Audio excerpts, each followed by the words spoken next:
The co-founder of Democracy Watch saying today, as far as he's concerned, Prime Minister Justin Trudeau and Finance Minister Bill Morneau have already admitted they broke the Conflict of Interest Act in the whole WE affair. Speaking today before the Ethics Committee, Duff Conacher says even before the vote to award WE that massive government contract was held, Justin Trudeau and Morneau had staff members included in the discussions.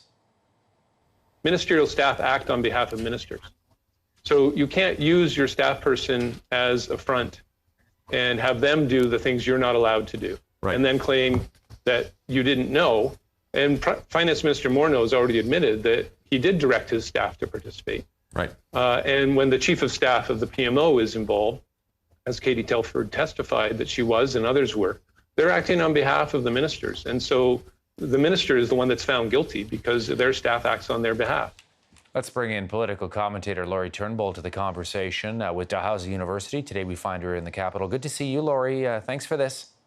Oh, thank you for having me. So we did hear from Duff Conacher. We are also going to be hearing from Mary Dawson, the former ethics commissioner, a woman who found the Prime Minister had breached the ethics laws when it came to that controversial trip to Aga Khan's private island way back. The first, of course, ethics storm to hit his government, not the last. What do you think we're going to hear from her? Yeah, I mean, I think we're probably going to hear, sort of like Mr. Conacher's testimony, a little bit of a history where she'll talk about not only her role, but also how the conflict of interest regime has changed over the past several years. And she'll obviously be asked questions about the Aga Khan.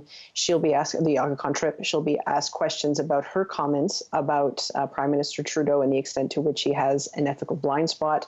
And I think she'll also be asked questions about her perceptions of how and her experiences of how the conflict of interest regime as it exists now is able to give politicians the guidance they need for sorting out conflicts of interest and potential conflicts of interest, and also whether there's enough teeth to the thing, whether Canadians should have confidence in it. So I think a lot of the questions to her are going to be on the basis of, the regime that she has come to understand it.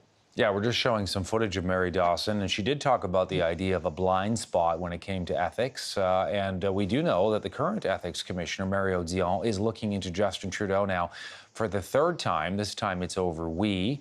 First time was Aga Khan, second time SNC-Lavalin, now the WE charity. She also has said, Lori, that this relationship between Justin Trudeau and the WE charity has to be looked into, that it's important for Canadians to get answers.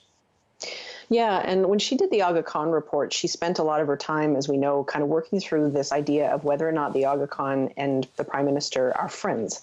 And so she's getting into this terrain, as Mr. Conacher was talking about, like that kind of explores conflict of interest that go beyond financial considerations to talk about social issues, political issues, what kind of ties do you have to an organization like this. And so I think that, to be honest, that's probably a bit in keeping with what a lot of Canadians want to see. Judging by some of the survey data we've seen in ethics before, people don't confine their sense of ethics to money. It goes beyond that, right? And so I think on some level, there's probably some support for an expanded approach to ethics regulation that includes not only financial considerations, but other considerations. But I think what Mr. Conacher was talking about is something that goes yet another several steps to take more steps to legalize the ethics regulation system, which at this point, although there is a statute, a lot of the enforcement, how that all works is left largely in the political realm as opposed to the legal one.